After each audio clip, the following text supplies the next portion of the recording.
It's so stupid, it's positively brilliant. The Brilliant Idiots Podcast. What's up, everybody? Welcome to this episode of Brilliant Idiots. It's Andrew Schultz right here. Charlemagne is... I don't even know what Charlemagne's doing, but there was a little scheduling snafu, so he's not here right now. But luckily, I have my guys, Akaash, Singh, and Yannis Pappas in the building today. You guys know Akaash, Singh, obviously, from Brilliant Idiots, from the Flagrant 2 podcast, Throw Your Assholes Up, and then... this is the asshole. You got to keep it nice and tight, Yannis. No, you guys don't have no space in there, bro. Yo, somebody asshole be like that. Exactly. Yeah, you got to keep it nice and tight, nice and straight. But this dude said, he sent me a picture. He's like, what you know about that behind the back asshole? And I go, what? And he tucked his thumb under. I was like, that's a nice tight little asshole right there. Anyway, throw your assholes up. But Brilliant Idiots we're doing today. Yannis is someone that I bet all of you know, but you don't even know you know. I'm like, yeah, Clark Kent. Yeah. You're just walking around all regular. And then I bet people, do you get looks like, how do I know this person? Over the years, I've gotten those slow recognitions, which are hilarious. Yeah. One time it was from like the Thuggies dude. Yeah. Like, teardrop. Yeah, You got a lot of thug support, I think. Oh, yeah. And he was like, yo. And then I thought he was looking at me like, he was a Doug, so I was nervous. And he goes, yo, ass pussy? So I know people who saw it, like, were around, were probably like, yo, he must have fucked him in jail. That's some jail ass. Yo, ass? He was like, yo, you wild. Papa's giving up the cheeks in prison. He just kept calling me ass pussy. You what? You know, they call it, yo, you stupid. Whatever.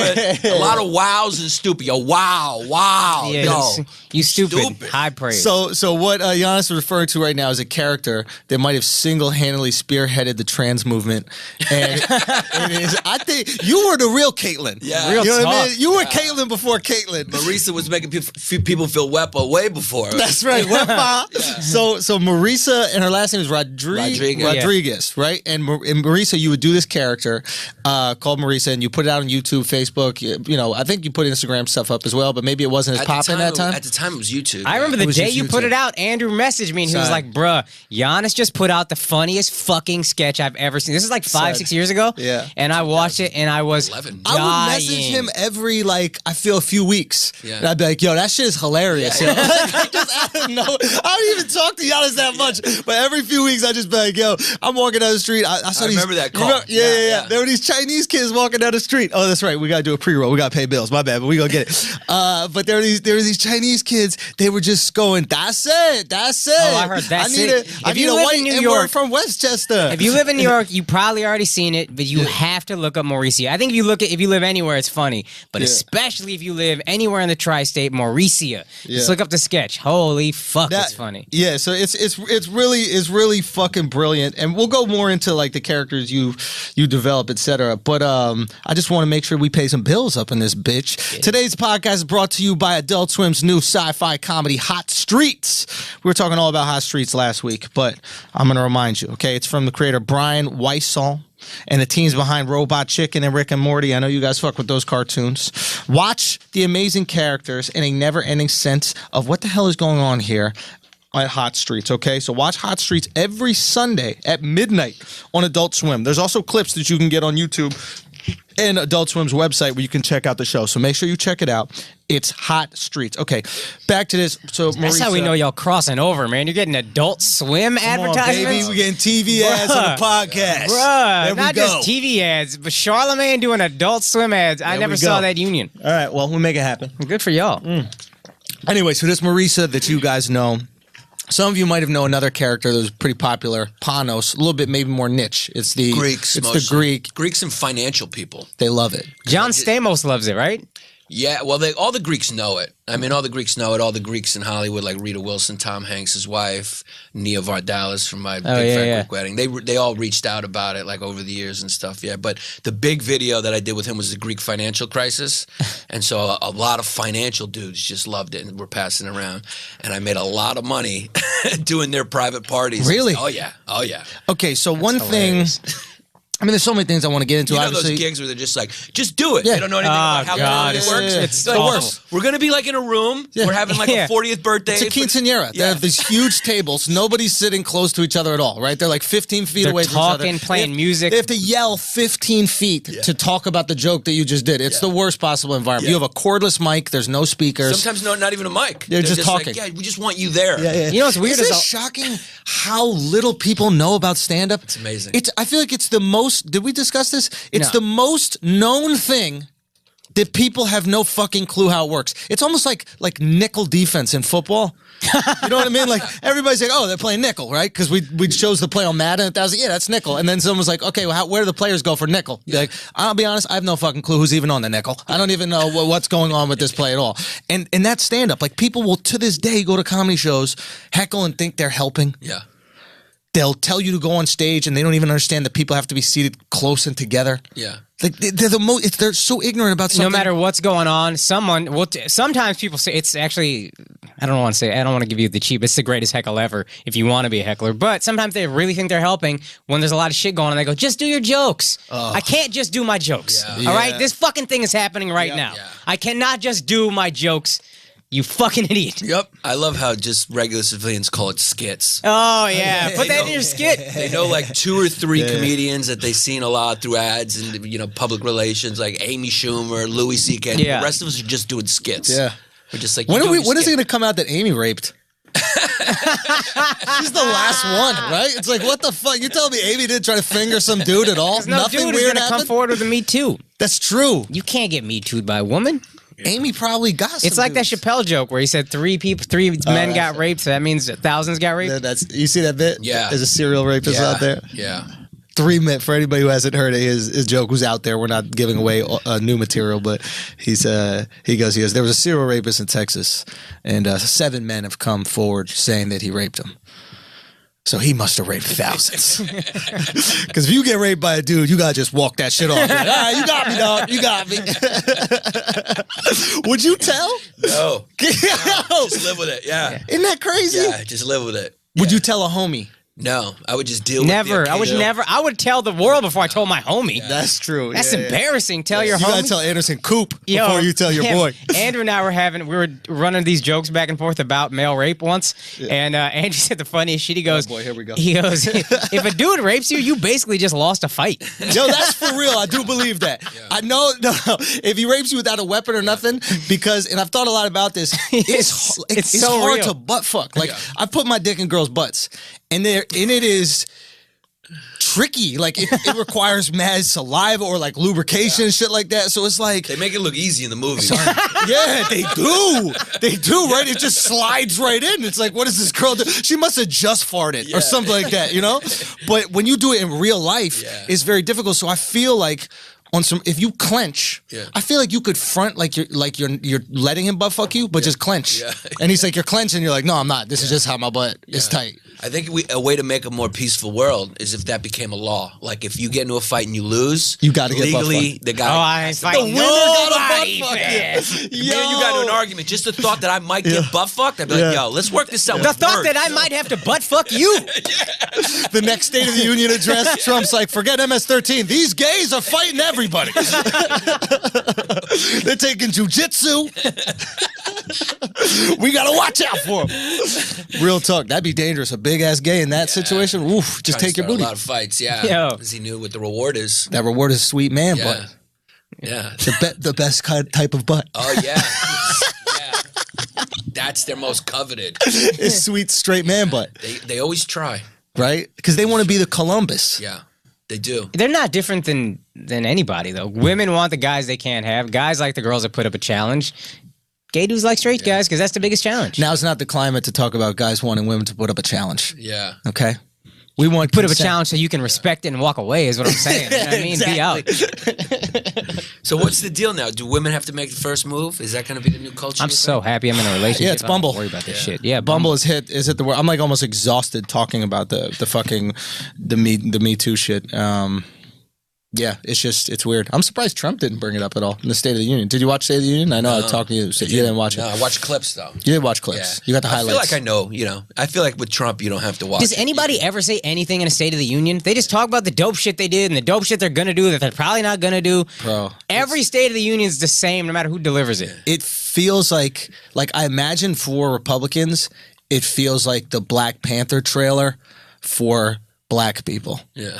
You know what I mean? Like they're watching like, yo, it's gonna be lit in 2018. Like this shit is popping. But you didn't get nothing. Yeah, you're not gonna get shit. You didn't learn shit. I don't know how the movie is, but what I'm saying is the excitement is bubbling. I'm saying, yeah, trailer, you don't learn shit. You're just sitting there watching. Oh, it looks dope. Yeah. 2018 looks dope. That's what they're doing. Even the reporters that covered it, it seemed like all the clips I was watching was all about sort of the drama of it. Yeah. Like the reactions from like they were just cutting to Chuck Schumer. Dude, it was so funny. Oh, God. It's one of my favorite things to watch. And it will be because, and I've realized why it is. And last night we were talking about this. Why it is that like I'm drawn to Trump. Before everybody goes, I knew you like Trump. No. I can be drawn to things that aren't good. Car accidents aren't good. I'm drawn to them, etc. But he exposes hypocrisy. He puts a highlighter on it. He puts a flashlight on it. In the same way that Obama exposes hypocrisy from the right. I think you had a great bit about this. Like, you're like, why does the right not like Obama? He does everything that they want. He was pretty right. Yeah. Like, but say the bit. Like you would agree. It was. I don't know if it was a bit. But it's you were like he kills tons of Muslims. He sends Mexicans back over the border. He more than any other president. More than any other president. Like what? There were some other things. Like, but he did it. Yeah, but he did it like smooth. So everyone was like, "Yo, man, Dems love the players smoothness. gonna play." I mean, he deported more illegals than any president. He bombed more countries than any president in history. I mean, he did all the things. And the healthcare, that's a right-wing idea. That's basically Romney care from Massachusetts. Yeah, but Romney care, I would argue, is more democratic, or at least liberal than. It's pretty right. It's a free market system, It's like, but this isn't right. This form of healthcare isn't free market. The Obamacare? Yeah, Obama is forced, right? It's forced, but there's not like free market competition. You pay a penalty if you don't, right? Which is arguably not the free market, right? You could kind of, but whatever. But the point is, you had this great bit where it's like, why don't conservatives like this guy? Oh, they don't like him just because of this tribal cult-like mentality, which is I'm only gonna like what is conservative and Republican. This guy happens to be a Democrat. Oh, he's doing everything that I want a president to do? Well, fuck him still. He's a Democrat. That's why they were going after, like, he's not born here, or like... They had nothing left. Yeah, they had nothing. He literally checked off every box they wanted. He's like, Kenya, fuck it. Say he's from Kenya. was holding a coffee cup instead of saluting a Marine. Or I think he smoked cigarettes. We're really running out of shit. They thought he was too rich and elitist, and then they voted for a billionaire. You know what I mean? Like, you elected a billionaire. You don't think he's sipping lattes or whatever the fuck you accused Obama of? So we have the same situation where Trump, especially in this speech, right? He gives a speech that is, in a lot of ways, wildly liberal, right? Like he comes out and he says, he goes, and people are so tribal in their mentality that they can't even applaud it, and it exposes hypocrisy. Like he gets up there, he goes, one thing I'm incredibly proud of is black unemployment is the lowest it's ever been in the history of this country. And then there's a shot to the Black American caucus, and one of them claps, and the rest of it is like, you can't clap for that. Yeah. Like, separate yourself from the politics. Isn't that something that you would clap for? If you said it, you would clap. If you said it, you would clap. If Obama said it, you would clap. Yeah. Because you don't like this guy, you're putting party over policy. Yeah. Said, we got to lower prescription drug prices. Of course, the cut goes to Bernie. Yeah. Bernie's just sitting there with the enthusiasm of paraplegic. Yeah. Well, it's actually hard for him to raise his arms at this point. You got the McCain? I mean, he's getting old. Nah, he's up there. You got to really believe in some shit to applaud it. Doesn't Bernie look like he teaches math to urban youth or something? Like he's been working at the DMV for a long time. Bernie looked like you ever watch like a puppet show and they got like the old professor, the puppet professor? That's what Bernie looked like a old cranky puppet science teacher or whatever the fuck, just yelling at people. He's got just overwhelmed public school face. Yeah, he's been through it. He's been through it. Like he's got a lot of balled up paper like, these thrown kids at his aren't head. Listening. Yeah. He goes, fuck it, I'm not combing my hair. You're going to throw spitballs in it? I'm not combing it. Fuck it. Walter White didn't get cancer and sell meth and just kept teaching chemistry? That's Bernie. Breaking Bernie, the new series. Yeah, Trump is like, he's like the Puck from Real World San Oh, Francisco. wow, that's good. You know? Whoa. That's That's what it. he's like. He's a kid. He's like the guy putting his finger in the peanut butter. We can't keep our eyes off. He makes the show. Can we not acknowledge how open-minded Puck was? Yeah. He put his finger in the guy who had AIDS' peanut butter in the never thought fucking of that. 90s. This is what, like, this was the 90s where someone had AIDS. We're like, dude, I'm not going to be on the bus with them. You're going to let them on the bus? This guy was finger banging peanut butter and serving into his mouth. And then the guy got upset at him. That's your ally. Yeah, that's a good point. That's a good point. Remember when Magic Johnson came back after he had AIDS and everybody's like, nah, bro. Yeah, I'm I not remember being in the same room with him. I remember Can when he play averaged basketball? 24 points and people were like, how is he doing it? I know. Because I ain't playing no pressure defense on that motherfucker. Yeah, you're fucking. It's the 90s. Let him shoot. Yeah, let's go. He's in the post. He's like, how is he backing these guys down? AIDS. Yo, why are you double teaming AC Green? He's primarily a hustle player. Magic went from being distributor to a scorer late in his career or something. We can't really put a finger on it. It just lets you know how times change. Like, nobody's scared of AIDS anymore. Like, bed bugs is the new AIDS. Like, I'll have sex with someone who AIDS. I'll be like, yo, they cure that. But bed bugs, yo. That shit stays with you. Go over to a girl's house, you see a little piece of sock, you're like, yo, what is that? What is that? Wait, exactly, because you got to throw out your mattress with bed bugs. Oh, dude, bed bugs are brutal. I had AIDS, you them just once. wash your sheets. Yeah. Wait, you had bed bugs? I had them once. How Brutal. long ago? Because we're in the studio. That shit scared me when you said Yeah, when you said that. Different place, yeah. Oh, you moved? Yeah, I became an expert on how to beat them. Like, they are. I have a respect for bed bugs. Those things are so What a fucking city evil New York and is. brilliant. Only in New York would bed bugs come back. Yeah. From the fucking 80s. Remember when people used to say, don't let the bed bugs bite, and you just didn't know what the fuck they were talking about? was Yeah, a I, real had thing? no, yeah, I thought Yeah, it was made up. I had no idea what that meant. Then you come to New York, and these motherfuckers are back, bro. Yeah. Build the wall. Yeah. They're like the. Build a wall around New York. These Wall this city. MS-13s bringing in all the bed bugs. They're like the Hillary Clinton of insects. They just won't go away. Ah! I mean, she's like Jason Voorhees, dude. Do you think she's coming back? It's like she's amazing. No chance. She's so Really? bad for the Democrats. She's just not likable. Like she comes with all this baggage. And even recently, a couple days ago, she had that article in the Times about how the guy her spiritual advisor was like brutally sexually harassing that woman. You heard about that? No, this See? is 2008. I saw this Yeah. this little blip. Okay, And so then she's on the Grammys, like reading that. You're like, go away, Jason Voorhees. I put an axe in your face. Stay in the water. wait a minute, but so somebody was harassing her employee, and then she said to her employee, She like moved her like a Catholic. It was like a Catholic she did the parish. priest She shit. moved him. She moved her and refused to fire the guy, even though it was a known thing. He was harassing her, other women, and he wasn't just. What did he do? He was like touching, groping. He was writing like. no, what did he do for her? Like, what was he He was so her good at? spiritual advisor. So he she was like, needed that shit. I mean, she don't have a soul, dude. She don't need a spiritual advisor. Listen, for show. you got to have spirit. Yeah, Facts. Yeah. Yeah, there's always that like you find someone's real utility when they fuck up. Right? You know, like Akaash has this great thing about Michael Jackson. This is like a long time ago. Before anybody I really heard take this position about Michael Jackson. He goes, you know why we believe he's innocent? Because we know we'd still listen to his music if he isn't. Yeah. Right? It's like, and it exposed like what we are. It's like, and on some level, that's Hillary, right? It's Yeah. like, you know why I'd rather just move this person? Because I don't want to live without this spiritual advisor guy. Right. Yeah. Right. Like, he's not getting her votes. Like, that dude offered some utility Yeah. to that person. It's like why we deal with like racist grandparents. Yeah. It's like there's comfort there. Yeah. I really love that. Oh, dude. nanny. Yeah, right? It's like, because outside that racist shit, it's like, oh, she, gives me a check with $10. She calls me and asks me how I'm doing. She forgives me no matter what I do. So, and then she drops a few, like, I don't know, racist epithets towards the Asians moving into the neighborhood. Yeah. She in the house mostly anyway. She's not even out there being racist. Yeah, whatever. Yeah. She's got no power, you know? Fam, Hillary, Meryl Streep. What was the Meryl Streep thing? So Meryl apparently knew about Harvey Weinstein for mad long and just didn't They all really. did. Yeah. Everyone knew. They all did. I've heard foul shit about a lot of these people. I don't know for a fact That's if it's why true, I'm but you just hear like these whispers, and I'm on the outermost periphery of this business. Yeah. You know You know what I how mean? bad Weinstein is? Courtney Love there's a moment like 20 years ago on the red carpet where like, do you have any advice for like young people in Hollywood? And she goes, yeah, don't meet with Harvey Weinstein in his hotel room, right?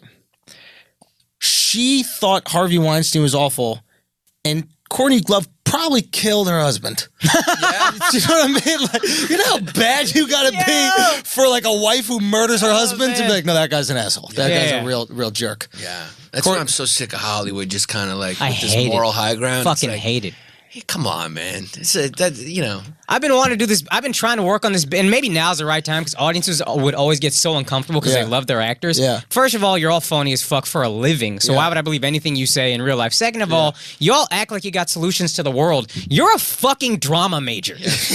You are. You went to college and chose a fucking kinesiology of the arts. And you're gonna sit here and act like you got solutions to world issues? Go fuck yourself. Tell us how you feel about George Clooney. I fucking hate Clooney. Oh, I fucking hate Clooney.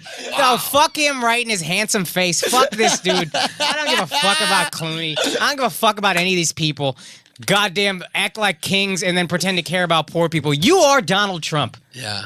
Except Donald Trump doesn't pretend to care about poor people. Well, it's an interesting point because they hate Donald Trump, but they made Donald Trump. Interesting. Donald Trump is an entertainer. I mean, Hollywood made him. Yeah, true. He's essentially an entertainment star. If it's not for the Celebrity Apprentice, how seriously do we take him as a... He's that show that big? I didn't even realize how big that show was. Really? Yeah. What kind of numbers are we talking? American Idol numbers?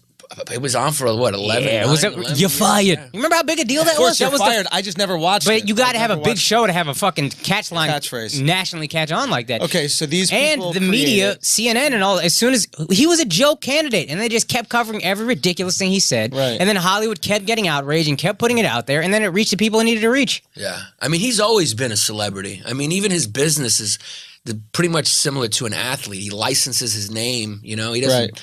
you know, he's Smart. not the big real estate mogul everyone thinks he is. Yeah. You know? Those guys stay quiet. The big money guys, you don't know who the big money guys are. Yeah, it's like Al Heyman. Yeah. Do you know who Al Heyman is? Yeah. He's the guy who kind of runs boxing. Yeah. You've never seen a picture of No, him. quiet. Matter of fact, there's a black dude that everybody thinks is Al Heyman, who's not Al Heyman. He's the guy who's in the ring congratulating all the fighters afterwards, and they got these two twins who you think are Al Heyman's sons. They're not Al Heyman's sons. He's somewhere in that fucking audience in a regular seat watching it because he doesn't need the ego padded. Like we need the shine. Yeah. We need to be on stage or on the gram. We need to be getting it. Some people don't need that shit, and those motherfuckers change the goddamn world. Yeah. And that's why They run the world. They run this shit. Koch brothers. Yeah. I mean, we just started hearing about them, what, 5-6 years ago? Really? Yeah. There's probably some dude who the Koch brothers work for who we don't even know. Oh, yeah. The Pepsi bros. You guys The real runners of the world.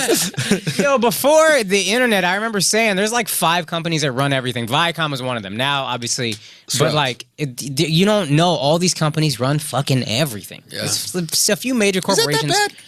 I'm not saying it's good or bad. I'm just But it's saying just how it is. Yeah. It is bad eventually. I mean, it's, you know, because it's I don't know. I love you need franchises. competition. In capitalism, you need competition. I agree with you. I think that is important. And ultimately, if you do anything to stifle competition, then everybody gets hurt. Consumer gets hurt, product gets hurt, all that kind of shit. Yeah. All right, that's fair. Becomes the same thing. When anything goes to its like most extreme conclusion, it becomes the same. Like it's a small group of people setting the rules for everything. Yeah. You know, it's just a step above slavery. Yeah. And, they, you know, Big step, nice step. Well, kind of. Not really. Yeah. I mean, kind of similar. I'd prefer this to sweatshop slavery. wages kind of thing. Oh, I hear what you're saying. I thought you were saying like we're one step up from slavery. No, we're there's not. like I'm Cambodia. saying if it's unfettered capitalism all the way, where like there's no regulations, no minimum anything, you know, that's human nature. It's just like I'm going to try to get as much as I can for as little as I can. Yeah, and it goes all the way down to like 25 whatever. You'll take 25 cents. If there's no competition, nobody's offering you a little more. I'll just force you to do it. That's right. So unfettered capitalism, it weeds out competition. Unfettered capitalism leads to conglomerates, right? Just like you know, so you Walmart, need to check it. Yeah, Walmart can afford to go into any part of the country and lose money for 4 years. while this mom and pop puts everything out of business. Puts everything out of business and then owns everything and then raises it. I'm not disagreeing with your general point, but about Walmart, and this is just crazy. My dad, 20 years ago, when Walmart ran everything, he was like, you know what this is? This was what Sears was when I came to this country. This monster that everybody thought was too big. Something's going to come along. It's going to take down Walmart. Amazon. And Walmart is shaking in his boots right now. Yeah. They're trying to do the internet. Something's going to come along and take down Amazon. But what would be best, and what's interesting about Amazon is if Amazon becomes the monopoly, it's actually consumer friendly. Yeah, that is really interesting. It hurts businesses, but helps us, right? It forces businesses to charge really cheap for their products so that we can get them for absolutely nothing. So if monopolies are supposed to protect the consumer, but this monopoly, if fighting monopoly is supposed to protect the consumer, but this monopoly is actually pro-consumer, do we break it up? What's weird? Well, they're pro-consumer now until they own everything, and then they start jacking up oranges or $5. That's the problem with libertarians; they never take human nature into account. It's like we live in the real world, but it's everybody doesn't. They're like, take it human just nature. works. It just work itself out. It's like, no, dude, we'll just have warlords with like their own private police forces. Yes, that's sick. Humans are greedy. Yeah, we're just greedy. You don't stop. You don't go, okay, I've had enough. It's like, nah, more. 50 mil, I'm good. Yeah, no, nobody ever says that. I'm telling you, B, 50 mil, I'm good. No. Because I don't care about these things. Like, it made me realize when I was watching like little bits of the Grammys and like the Oscars and the Golden Globes and all that shit, how like disgusting it is. My dad would always say it's disgusting. I never got it. It's disgusting, but it's disgusting because his toenails are disgusting. Horrendous. Literally the ugliest toenails in the world. I really couldn't eat for like 3 days when I saw that. I was like, gee, how did it get there? Bro, I'm telling you, my mom, she got a lot on her plate. Yo, let me tell you, I hung out with Andrew's parents last night. Andrew's dad is the funniest motherfucker ever. I don't care. Yo, we're hanging out and the security guard. Of course you don't care. Yo, son. The security look like that was done in a makeup department. Dude, they're talents. They're not human. They're talent. Like we could put a close up of that on some like Nature Channel shit and just start talking about a falcon, and people are like, "There's a 5-toed falcon, bro." It's unbelievable what he's dealing with. Yo, we were hanging out yesterday, and security guard. I'm talking to Andrew's parents. Security guard's like, "Excuse me, guys, can you move? You're blocking my area."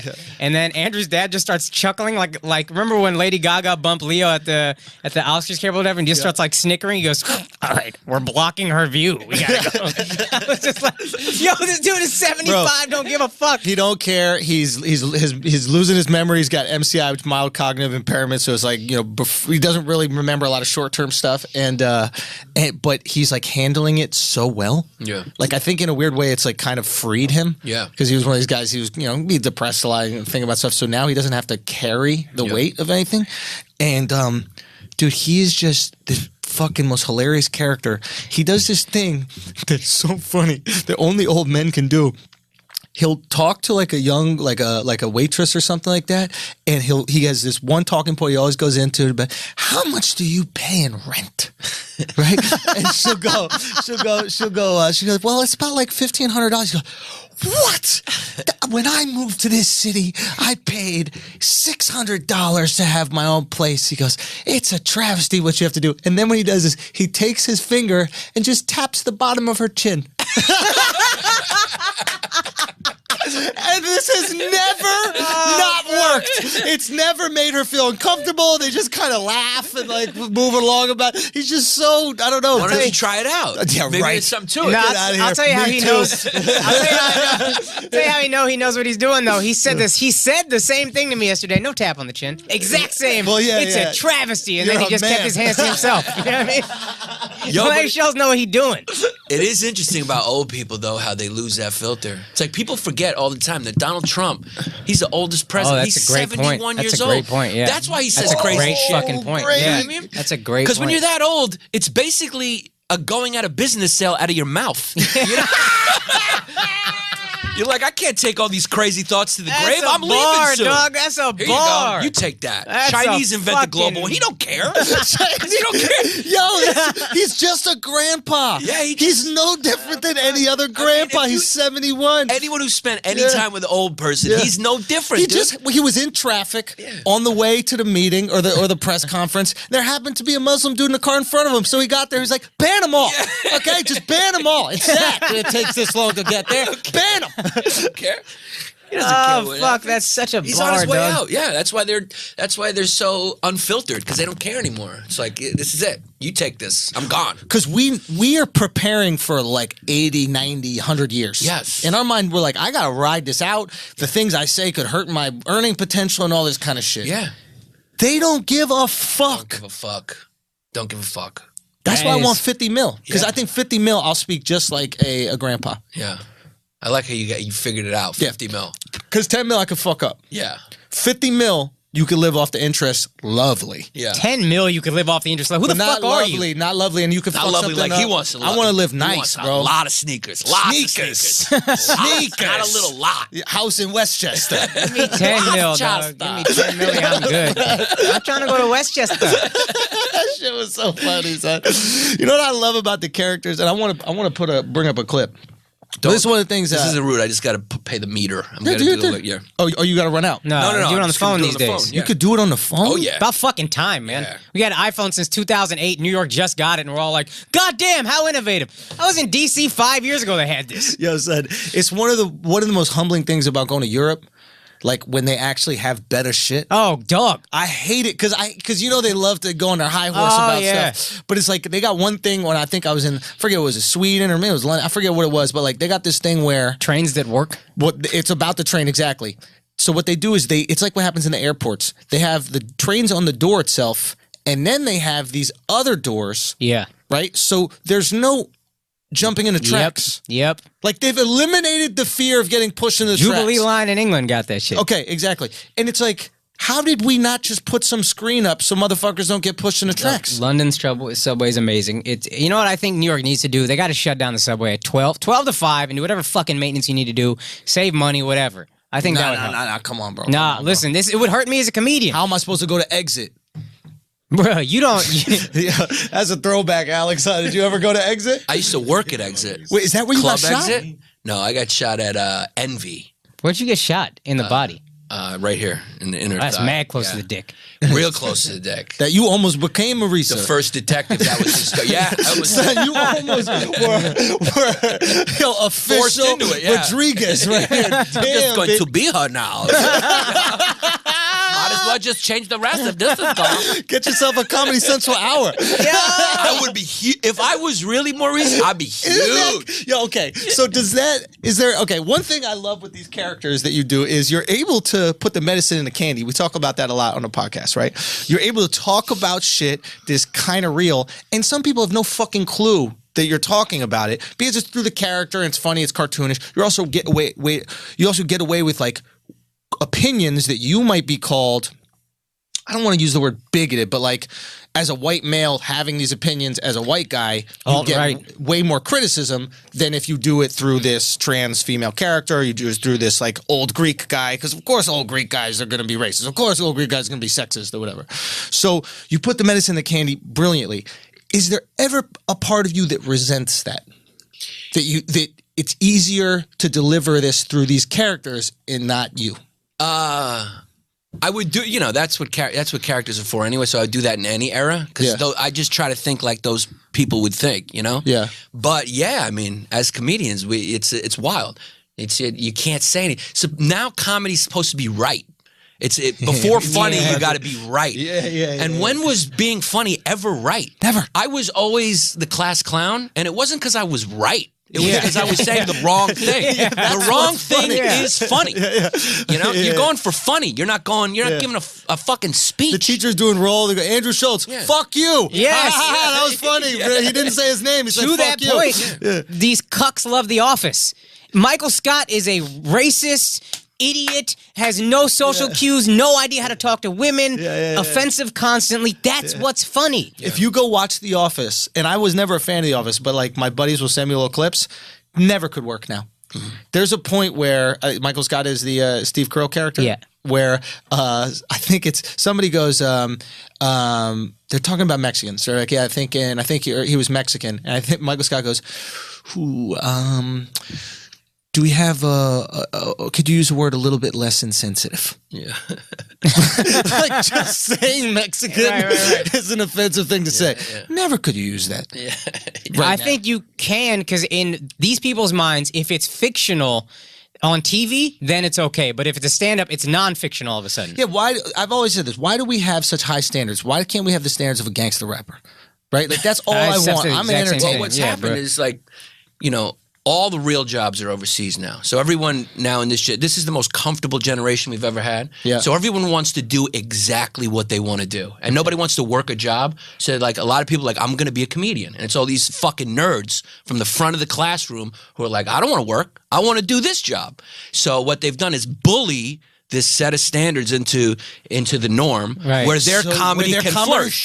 Their comedy flourishes. It's like, you don't have to be funny. Not funny is the new funny, because people even go, he wasn't offensive, so that was good. I didn't really laugh. I didn't gut laugh.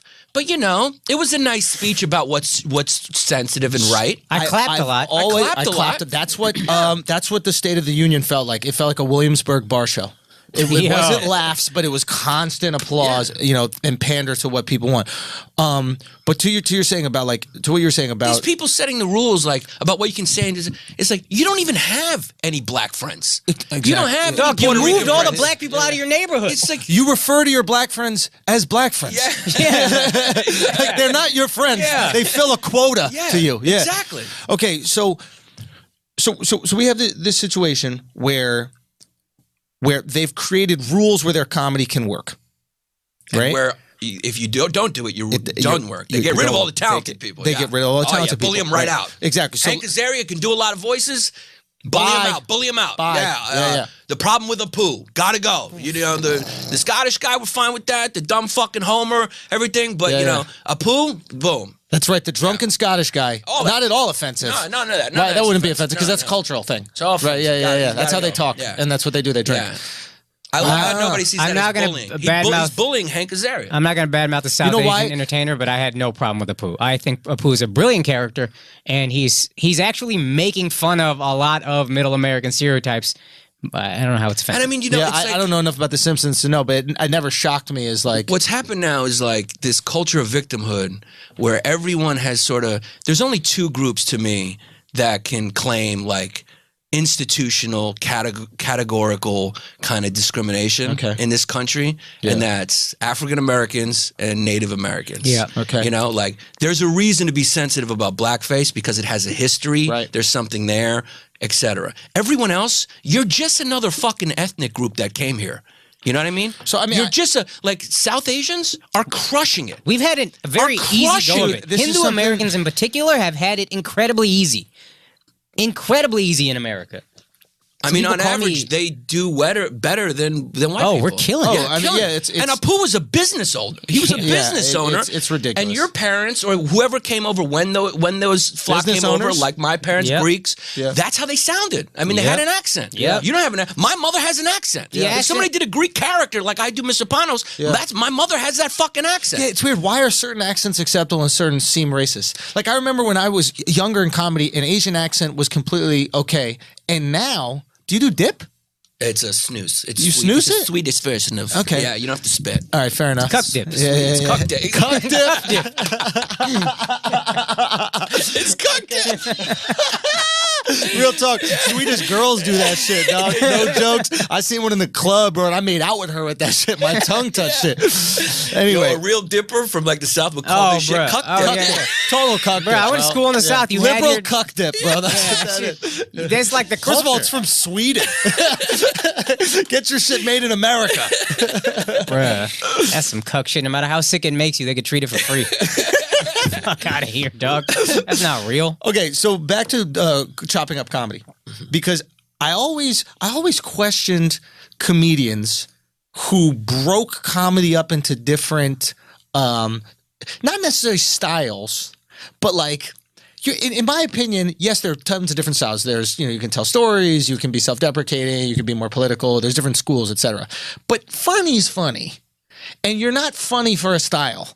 You're either funny or you're not funny, and that just happens to be the style you do. Like art, you either can draw or you can't draw, bro. It's really what it comes down to, right? That's right. And what I think has happened is we've given people passes for their style.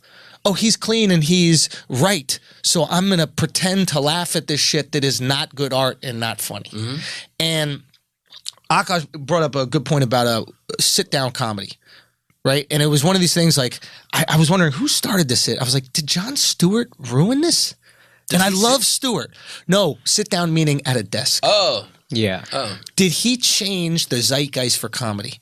And I love Stewart, but did he change these young millennials' minds about what comedy should be? Because he used comedy as a tool, right? He was like this political guy, but I'm going to use comedy to make it digestible, similar to using characters, right? Mm-hmm. And all of a sudden, their brains were wired like, oh, comedy should be political but agreeable because it can be. Whereas the three of us grew up under rock, where it was not supposed to be challenging. It was supposed to challenge. I was just watching Rock on Comedians in Cars Getting Coffee, and he goes, and Seinfeld said something to him, he goes, comedians are professional arguers. And we can argue both sides equally well. And that shit made my heart flutter. Bro, that was always the gift of a comedian to me. Yeah. That's how I grew up. And I don't understand how people grew up different. Like, That's why we annoy people, because our friends will say something and we'll disagree and have a good fucking point about it. And then they'll be like, ugh, why do you always have to do this? Why do you have to be a contrarian? It's what I do for a living. Yeah. I think about this shit. Comedians aren't supposed to have answers. We're supposed to make you laugh and make you come up with the answers. To that exact point. Now comedians are like pundits. Like and you're not a comedian. You're a Once pundit. you become a pundit, you're no longer Go to a comedian. CNN. Yeah, exactly. Go to CNN like the other unfunny comedians. Yeah, do a storytelling show. Yeah. Like the fact that storytelling even exists, and don't get me wrong, I'm sure there's guys some real touching fucking stories out there, but storytelling is just not funny enough stand-up. Right. Can we admit that? Unless you are good at funny at telling stories, and this is punched up with If you're good at funny telling stories, you're a guy called Dave Chappelle. Yeah. Yes. Or you're a guy called Brian Regan. Or you're a guy, or Bill Cosby, a guy who actually learned how to put this story together and made it really funny. Yeah. We've had an appetite for stories for years. Yeah. What you're doing is, like you said... You know how good of a storyteller Cosby was? The best. He did hours did hours of stories, and then he neglected the 60 most crazy events in his life. Yeah. Didn't talk about them at all. And my man still had hours of stories. Yo, listen, probably the most boring parts of his life. He made the best. Yeah. Yo, real talk. That's how he's the best in a lot of things. Yo, real talk. That's crazy. He goes, I could tell these boys always, but it's not challenging enough. I'll say that for the courtroom. That's how great he was. Yeah. Wow. Yeah. Dude, real talk. That's why you had to bring him down when he's 90, because now he's not sharp enough. If he started telling those stories in court, he'd make it so funny. People might be like, all right, let him go, man. Fuck it. God damn, I was cackling. My ribs are sore from all the laughing. Perfect example. What we're saying is horrible, but it's hilarious. It's funny. Our job is funny. Why is this so hard for people to understand? And is life so good that they don't need laughs anymore? Kind of, especially in those rooms. I mean, those kids, their parents are paying their rent. They come here. They're all doing struggle. We have to find a struggle. That's why the best audiences are in like Wisconsin, places that are so miserable. We were talking about this. Buffalo, Philly, the South. They need it. They fucking need it. They don't care. They're not offended. And it's literally everybody. It's not a racial dynamic. It's everybody in that audience is going, I need to fucking laugh. They come up to you afterwards. They go, hey, I really needed that. My husband, ate himself to death, and I needed to fucking laugh. And you feel it. You feel it, bro. And you feel the laughs in there that are real. And here's what's interesting to me. I 2 points I always make. One is about why is comedy not allowed to be funny? Why do we have to ban these things? Yeah. These same people who say you shouldn't say that joke, it's offensive. If a bunch of conservative religious people want to ban an artwork piece, like a painting that has naked religious figures on it, those same people say you can't censor art. Then a comedian says some shit and they want to censor art. Oh, absolutely. You can't say that. The inconsistency it's just like it's like you're using rape as a way to make to entertain people. That's what they say. Using rape as a way to entertain people, and it's like, so do horror movies. So does Game of Thrones. Game of Thrones, like all of season 1 is just rape. These are realities in life, and we're making fun of them, and that's how you deal with them. It's like, but the problem is these kids that are dictating what the mores are now haven't been through anything. They don't know that these are reality. They're so disconnected. We're so comfortable now and disconnected from reality that in America, the horrors of life are so far off, especially if you're 23. So you're just like, that sounds so awful. You're like, wait a couple years. Your parents are going to die. Your friends are going to die. Someone's going to get cancer. There's real shit to worry about. And they're just so disconnected. They're like, no, my charger, I lost it. That's the problem. Not the whole charger, just the block part. Just I get a block. I was like, I was working today at AOL, and and they had a strategy meeting that I didn't know about, and that sort of interrupted my scrolling. I was getting a good scroll on all day. I mean, they got no struggle. Got nothing. But on the flip side, I also hate the people who like champion free speech and stuff to make space for their shitty comedy. Because you're like, oh, you're just being sensitive. Like, dude, you're just being offensive. So just be funny. You're just being you're just saying offensive shit and you suck. It's like, that's the risk of, that's what makes jokes funny, is there is a risk of offending. It's like a tightrope walk. Yo, you said like in the class. It's in the classroom. Yeah. Like you said, that's the best one. What makes it funny is the risk that student is taking in getting in trouble. But it's still gotta be funny. You could go a little to the left, a little to the right, and fall off the rope. Yep. And then people don't laugh and you're offensive, and that's fine. But calling for his head or fucking, you're like, are you a child? You can't handle words. Do you know how much harder things are than fucking words? Yeah, there's a softness to it. I have this joke now where it's like, I'm like, I don't blame millennials for being offended by words. I mean, that's what happens when you have a whole generation that grew up without getting punched in the face. Words are violent if you got nothing to compare them to. Right. Because when I was growing up, like, you got turned shot. the corner. Or even when I was growing up, you turned the corner in the 80s and 90s in New York. You guys are a little younger than me, but like, there was like 20 kids there. And if you had to walk through those kids, something bad was definitely going to happen. Yeah. I mean, you had a know, Nautica jacket, you used to have a fucking Nautica jacket. That's funny. That's how you know the generational gap. For you, it was Nautica. For me, it was North Face. Yeah. I just missed Nautica. We probably both existed when they were taking jam strings. You were just, Son, this is how detached I was from what was cool. I just didn't have strings on my backpack, and I thought it didn't come with strings. And my boys were like, nah, someone stole your strings. I was like, I've been robbed? It was shocking to me that someone could steal my things. But if I walked through those kids back then and all that happened was one of them called me like a Greek faggot, I was like, these are some nice kids. What a good day. All right, guys, see you tomorrow. He must be in a good mood. Yeah. What a fucking bunch of nice kids. I wanna play this clip. I hope this is the one. Your Jimmy Fallon thing was really funny, but I'm looking for the one, the diversity hiring one. Do you have that one anywhere? It's on Instagram. I'm looking on your IG right now for it. How deep back is it? No, it's right there. It's right there. It's probably the I'll tell you right now. It's the right there. Where is it? The second row, first one. Yeah, second row, first one. Okay. America is in 2018. The people that write for Jimmy Fallon. No, this is Fallon. The Fallon was funny too. The Fallon was funny too. But the diversity hiring one was really good.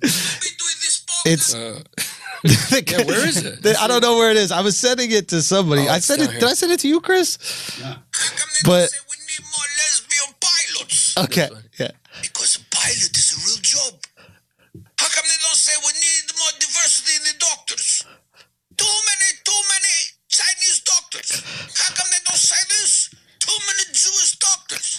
How come Hollywood doesn't say this? Because that's a real job. It's a real job.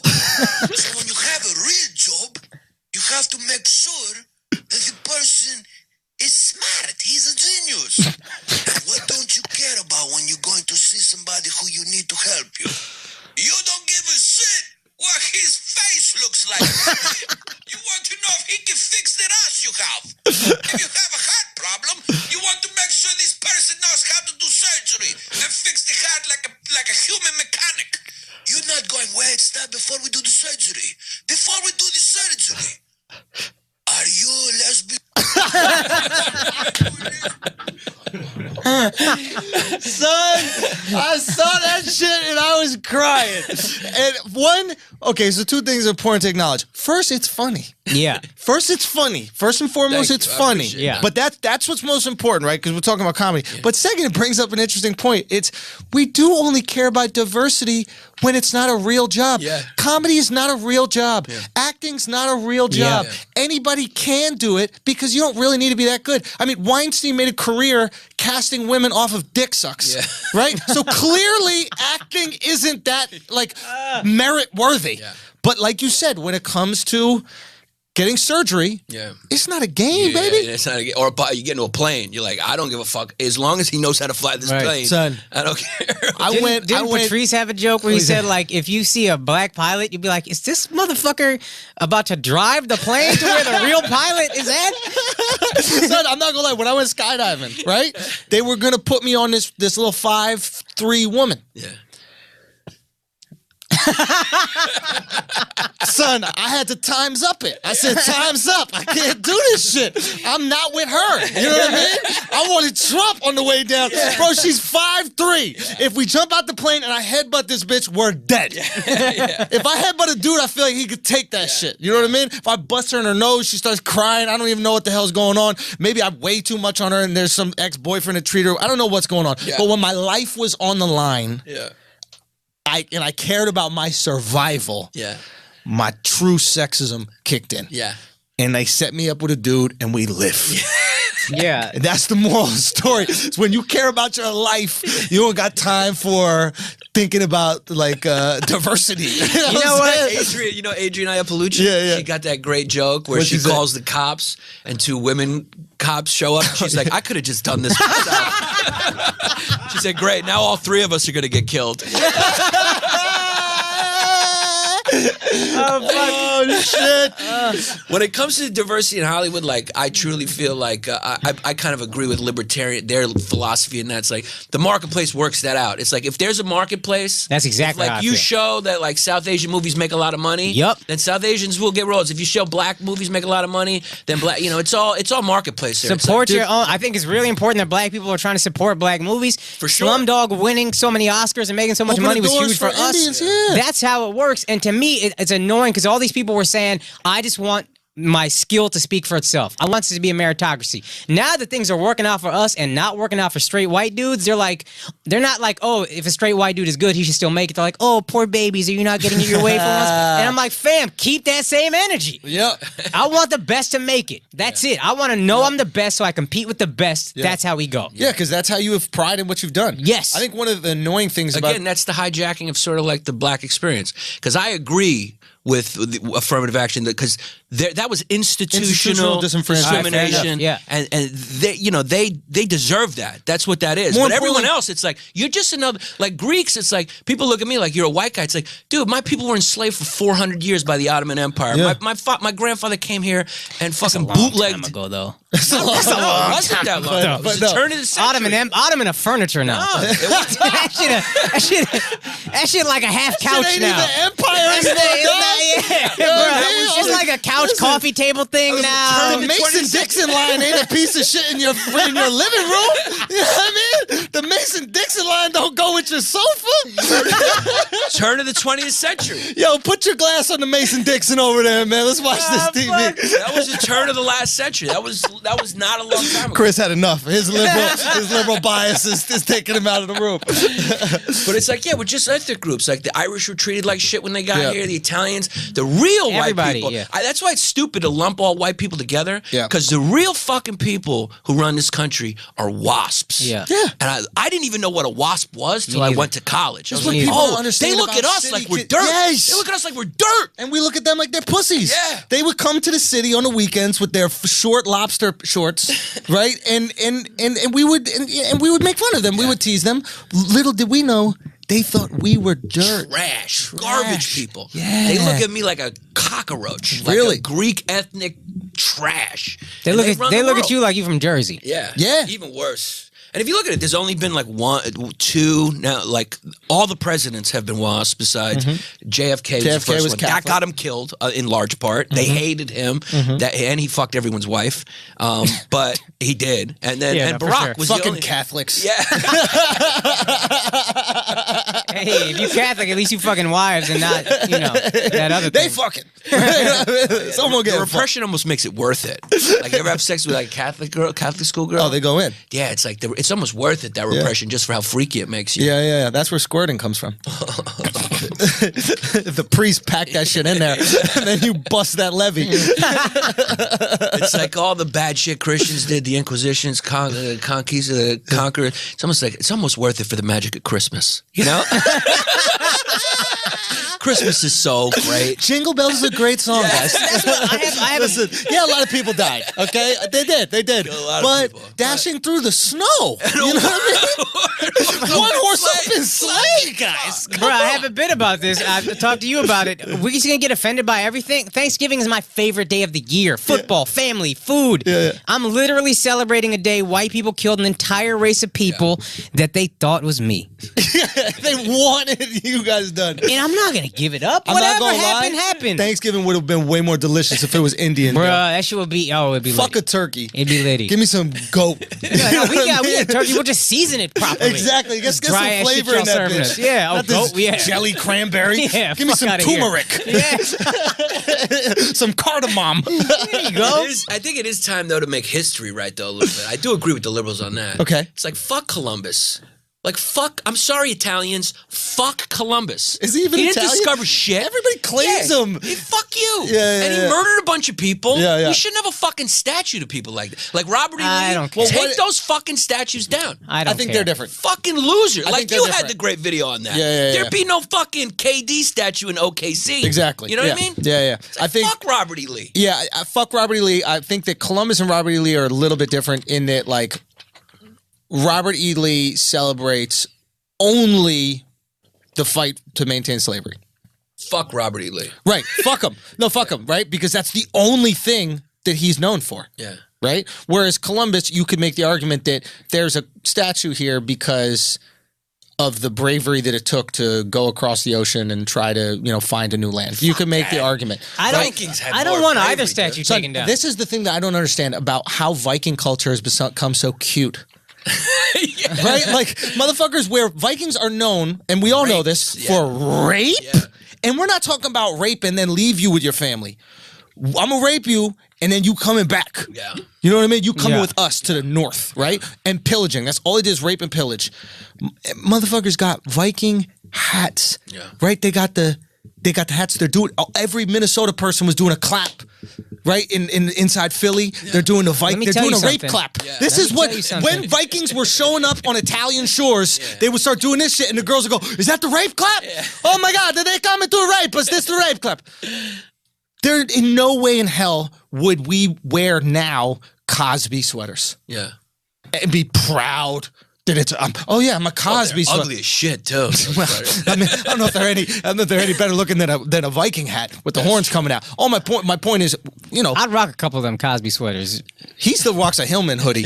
I got a Hillman College sweater. Yo, this guy is That's devoted. more for a different world than anything. But I You got. can take away I my got- Cosby show, matter but of not fact, Dwayne Wayne. I got Charlemagne his Hillman College sweatshirt, and yeah, fuck yeah, Dwayne Wade was the illest, and Dwayne Wayne, and I'm never gonna give that up.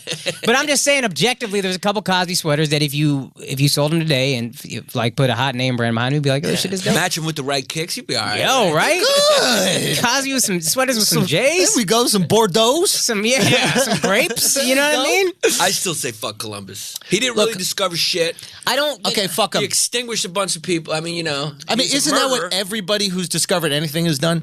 Yeah, so fuck him. It's a So Louis fuck joke. everybody. Every great Yeah, thing, fuck everybody. every great thing comes from horrible shit. The iPhone is literally that we're holding now is built Yeah. by slaves in China. Yeah, but that's something I'm getting out of it. I'm not getting anything out of Columbus, so fuck Columbus. Bro, we got We're America here out because of of it. Columbus. If he didn't kill the American Indians, we're not Son, here. we got the We had Sandals that, yeah. Resort in Dominican Republic All right, because of that's a good Columbus. point. Now that you bring that, that's You a good never point. been to the all-inclusive? All right, I didn't think of that. Yeah, This shit is all-inclusive. think of that. Yeah, Bro, there's no Marisa Rodriguez without the Sandals Resort. Good point. Yeah. All right. That's right, because he didn't even all discover. inclusive. If Columbus did all inclusives, then yeah, I'm going He Columbus. showed up. He's like, we could have a resort here.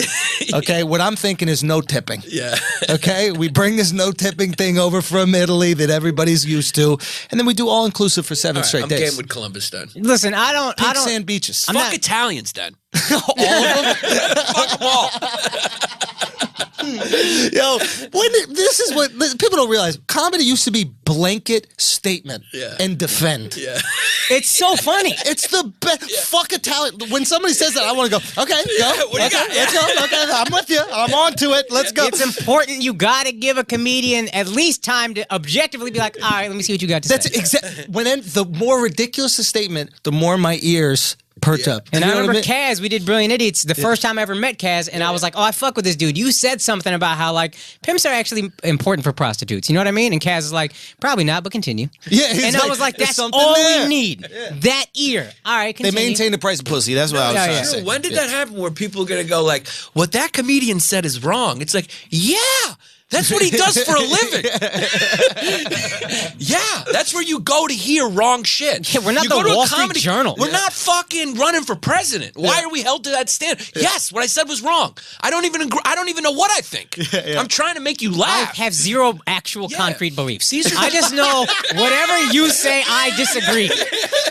His beliefs are like the land in California. That shit is slippery. Sliding around, and Oprah's trudging through the mud trying to save no babies. Foundation anywhere. Whatever you say, I disagree. That was a great bit you had the other day. Which one? That I posted. That was a really great bit. Which one was it? Food one. Oh, thank you. I mean, that. Oh, it's a phenomenal Yeah, bit. I don't even know if you should have put that out. You should have You saved know what? that It for hurt. a special or something. It hurt me because I tried. I've been trying so hard to. I've been trying so hard to like sell comedy, sell my special. I filmed, that thing 441. I don't know if you got a chance to see it, Yeah, but I saw the clips. I didn't see the whole thing. right. But I mean, it was just like this. I did an hour of it, and it's in New York, and 5 different clubs. It was actually 5 clubs in one night, and the cab rides in between. And it was like the cool way to, I think, showcase an hour. You know, and I How many couldn't people sell it. saw it? Well, how did you get? Well, I did 441, and I think it's up to like 130,000 More views. people that would have watched it on Comedy Central. Isn't that crazy? And I told all of the people, all the Brilliant Idiots fans, Flagrant 2 fans, I was like so grateful. I was like, yo, we're getting the numbers that they're getting, But I think the thing was, if I don't put this out, I would love to save that for a special. Yeah. But if I don't put it out, people aren't going to know that I get busy in this. You know what I mean? This is what we do. But if you're not the 200 people at a club, you don't know I guess that. you're right. Yeah. So it hurt me. Either way, it's going to end up as a clip on the internet anyway, and that's you where guys most get it people as consume comics. it. Yeah. Because you guys know how long it takes to put together 5 minutes on like a tough thing to justify. Yes. So you're like, you're just Yes. gonna give it away, and this was, but I had to. Yeah. I had to. Man. Funny bit. Thank Two, you, man. in Andrew, just to, I guess, defend Andrew, I guess, because I feel like you catch a lot of heat on this podcast. Van Lathan actually said some shit you can't repeat, but he said, like, if everybody got to see you do stand-up, they would get you. Because that's where you really get busy, you're funny, and they see, like, oh, all this crazy shit he's saying is to be funny, and then you have the forum with nobody cutting you off or disagreeing and be like, no! Just Right. get fucking It's not a busy. debate. Yeah. Stand up. We're up there just having fun. You know My what man the- is a monster. You know what dog. the one thing about Trump that I gotta say, I think is something the comedians can take, because unfortunately he's basically a comedian in the White House. Dude, that's like why- comics aren't funny now, but the president is fucking hilarious. Yes. God damn.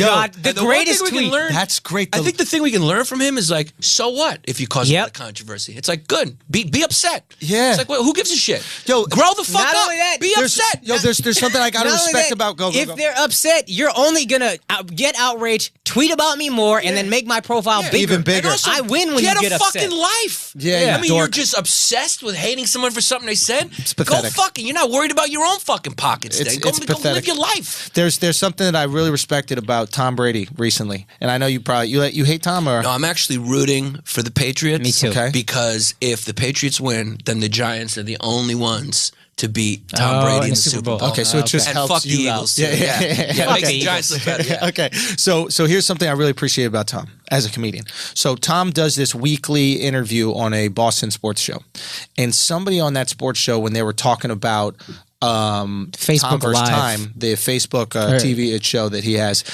referred to his daughter as a annoying little pissant, and Tom said that he's not going to come on anymore, and then he said the next day, I don't want him to lose his job. Yeah, I saw that. Yeah. Yeah. That is crucial. Yeah.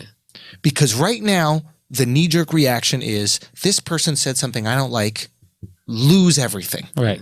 This person treated me in a certain way that I didn't feel comfortable, take away everything. Corporations take away everything. Tom was like, no, I'll take away that person because he said something to me. So I'm making, or about my family, I'm making a personal choice to be offended or not be offended. Yeah. But that doesn't mean that this guy can't have a fucking opinion. Yeah. Life is about being uncomfortable. Yeah. This idea that we're entitled to comfort is preposterous. Comfort is not a right. It's an illusion. It is a fucking illusion.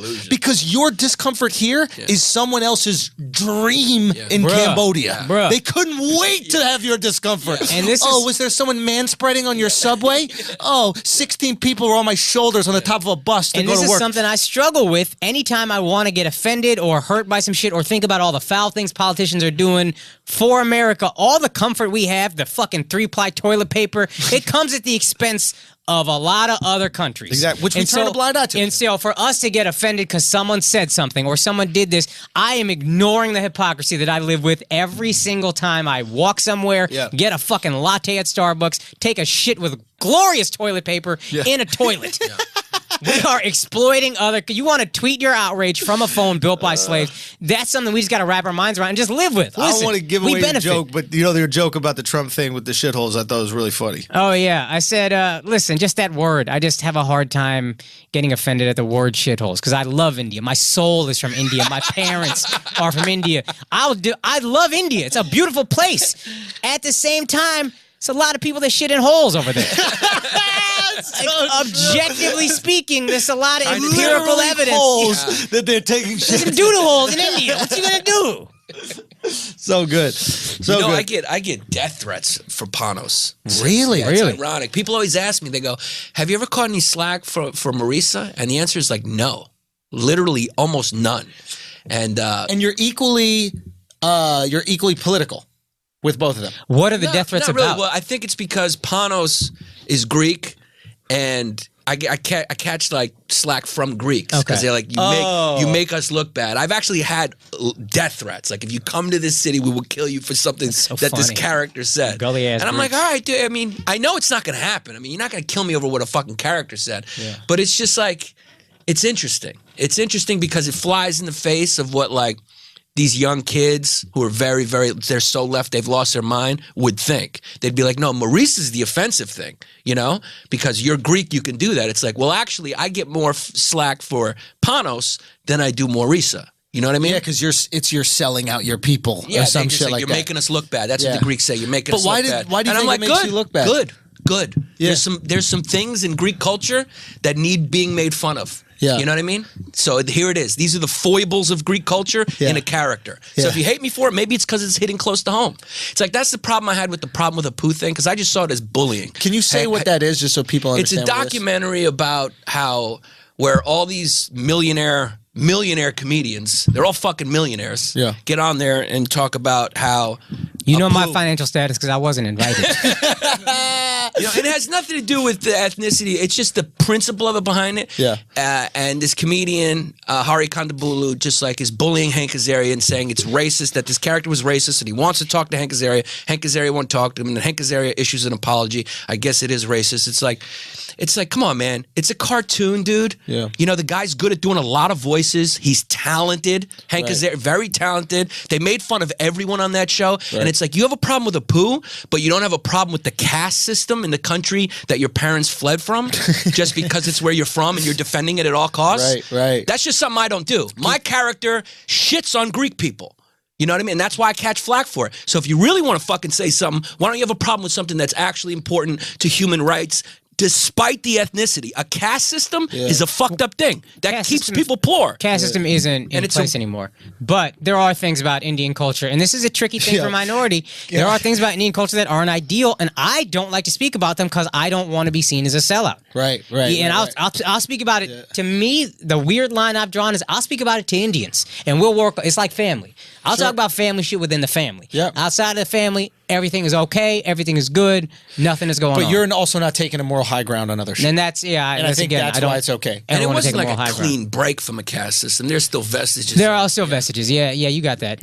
I'll give you that. Unfortunately, I'm just saying, I hate to give it to you. I reluctantly give you that. So as an example, it's a great example. That's a real problem. It's a great example. That's a real problem. There's Apu isn't a real problem. So there's a that's a good point. This is a weird thing to relate, but Rob Mayo, Rob Mayo, comic. He has a funny joke. I think his joke about Black Lives Matter, and he goes, if you really cared about saving Black lives, you wouldn't boycott the police. You'd boycott sugar.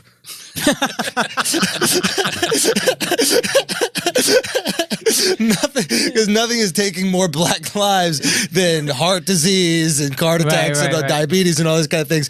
Perfect example of just a good joke, but it also shines a light on something that's really taking, I mean, thousands and thousands of lives every year. If all these idiots on both sides of the aisle really explored the issue, there's a lot of uncomfortable truths on both sides that they don't want to explore and they ignore because it doesn't fit their political... Gun control. Let's get rid of assault rifles. 99% of people are killed by handguns. Let's get rid of assault rifles. What do you... Just look it up. Just look up the research. It's not that crazy. All those uncomfortable truths if you really want solutions. But people, that's the thing. People don't want solutions. And that's what I saw at that State of the Union shit. People couldn't even clap for the things that they believe in. They're so caught up in that tribal nonsense. There's an interesting thing you brought up about the historic disenfranchisement of Native Americans and black people, and I think that they have every right for the gripes that they have about America right now, and that's why I 100% listen. But the other reason, and my mom's an immigrant, the reason why I don't really have the same tolerance for other people's gripes is because you chose to come. You know, like if you're a white dude, you move into a dangerous neighborhood and you get robbed. You chose. You know, it's not like you didn't know the neighborhood was dangerous. Do you know what I'm saying? Like, this is a choice. Oh, but my parents moved here. Take it up with your parents. Your parents chose to come to this racist ass place. And I bet you it's a lot better than where you're from, or you wouldn't have left. It's tons better. It's tons better. But the idea is, it wasn't forced.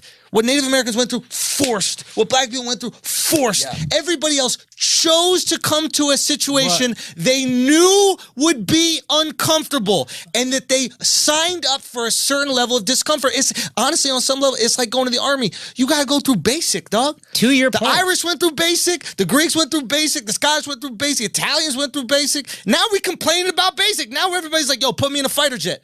Do some push-ups, motherfucker. Let me say this to your point. Our parents don't complain about racism. My mom moved to Texas in the 60s as an Indian woman and literally tells me... I wouldn't even fucking move to Texas, so props to your mom. Bruh, she literally tells me... She's 14 when she moved here. She literally says, I never went through racism. She says it. I never went through racism. And to me, Compared to India.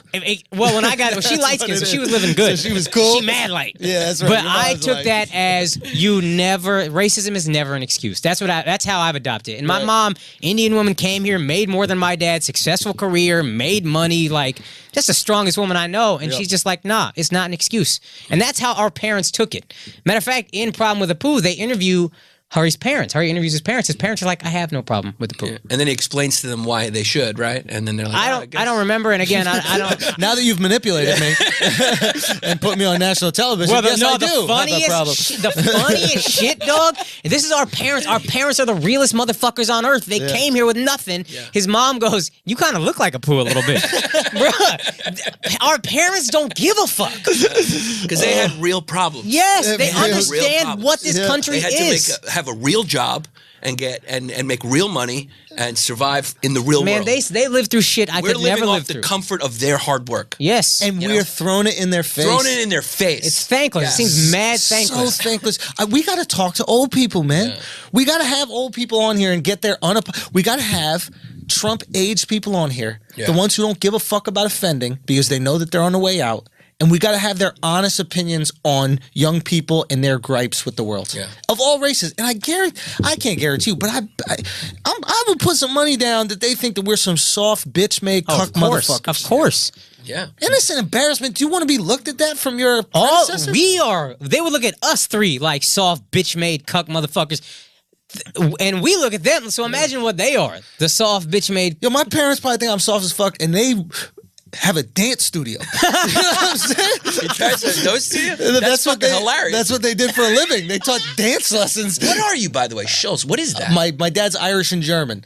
But so his family's been here since like fucking 1800s. You know, like, so just he born and raised in Manhattan. Yeah. And then my mom is born and raised in Scotland. So she's Scottish. Yeah. But you look more swarthy than that. Swarthy is like more Southern Italian. You look more Southern Europe. So this is what I've noticed. People always assume I am what they are. Yeah. So Greeks will think I'm Greek. You look it, yeah. Yep. And Italians will think I'm Italian. Yeah.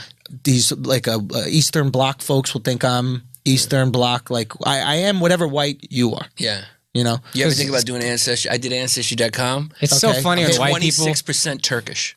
That's more. That's than gotta hurt you. White people That's doing gotta hurt. ancestry. Somebody's telling lies. Somebody's telling lies My to the mom couldn't family. handle, yeah, she couldn't handle that. Really? She couldn't handle that, yeah. So who had the joke about Ancestry.com is just, how am I not white? Yeah. That's what, when white people do it, I'm like, what are you doing for what? What are you getting out of this? That's how bad being white is, that we're doing science experiments to figure out, no, I'm 10% African, Portuguese, but still. You had the joke once, though, that you are what you look like. Yeah. That's what like everybody gave Carlos Mencia shit for not being Mexican, and when he was really Honduran, it's like, you've been treated Mexican your whole life. Yeah, but he was like intentionally deceiving. It's like, well, for what? Why are you doing that? Okay, fair enough. And he wanted to tap into a bigger tribe, which was Mexican Americans instead of Salvadorians. But it's undeniable that his life growing up, he went through everything that Mexicans went through. Just admit it and just be like, I'm Mexican. Fuck it. Sure. I grew up, Sure, it's like we grew up in New York. It's like that makes me a little Puerto Rican, a little Jewish, a little. It's just. But that's you New say York what culture. you are. Yeah, fair I enough. say what I'm. Fair enough. I don't give But a in shit. terms of like the experience that you've had, the experience that you've had growing up here and that I've had growing up here, mine's mostly black. That was the most dominant culture that I. loved Mine was growing up. Chinese. Yeah. I had half the kids in my school were fucking Chinese. Yeah. Black culture's the best. But it dominated where we're from. It dominated. Yeah. But Music, everything. You know what I noticed by going to I was on Bobby Kelly's last night. When we grew up here, because he was like, well, when you're around black folks, you speak more black. And I go, no, what you don't understand is when I'm around city folks, I speak a language that they understand. Yeah. Certain words you're just not going to understand, so I'm not going to say it. I'm not going to speak it to you. Yeah. Boston's different because the black dudes sound white. Right? They almost assimilated to the white culture, right? You hear them, hey, dude, hey, smart. Fuck you. Fuck you.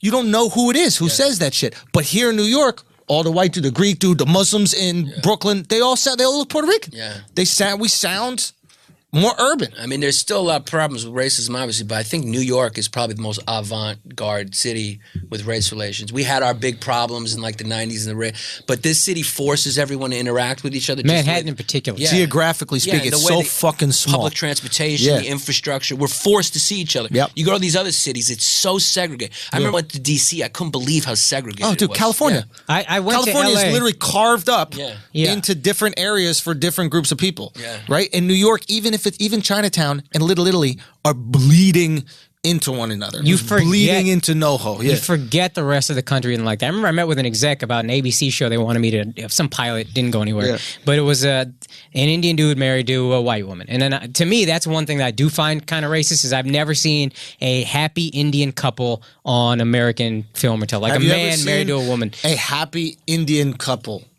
Yeah. No, I have. Believe it or not, I have. Okay. No. I just wanted to make sure that it's something about exists. 50-50. It's about the same as white marriage, like American Really? marriages. Arranged marriage, about 50% of them are great, 50% of them not. And that's, to me, that's basically just how it works. Okay. But I said that to her, like, I'm tired of only getting auditions where I'm supposed to get an arranged marriage and I fall in love with a white girl, or vice versa, or my characters, whatever. And then she looked at me and she just didn't, she wasn't racist, but the poor thing just didn't get it. She looked at me and she was like, but it's a show about Indians. And that's when I was like, oh, she's not racist. She just doesn't get it. In New York, white people get it in a way that you forget. Not every white person has the luxury of getting it. You don't interact like that. Well, yeah, because in New York, growing up around Indians is not weird.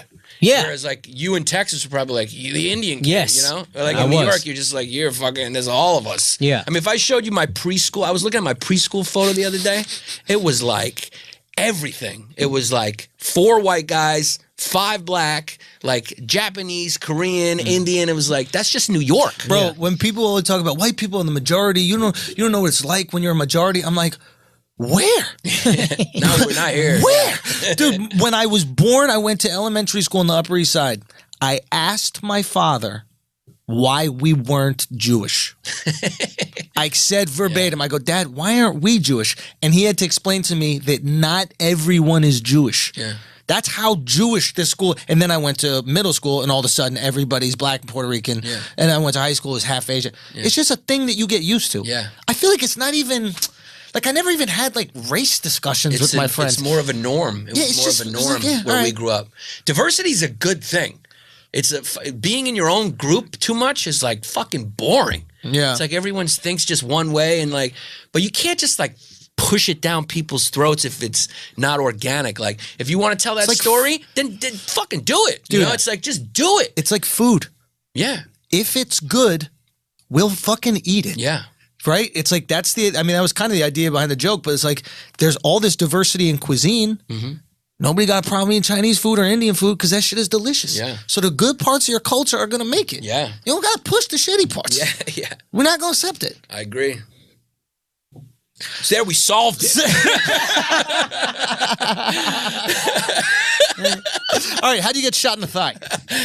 I was working at nightclubs, and Doing what? I was like doing the registered list, VIP list, just all types of odd jobs when I started doing comedy. And my friend was like a promoter, and he would carry like, you know, thousands of dollars in cash. So it was basically attempted robbery on him and a carjacking, and I was in the car, and I saw the guy coming, and then, you know, I got shot at point blank range. Hold on. So you're in the car, passenger. We were getting in the car.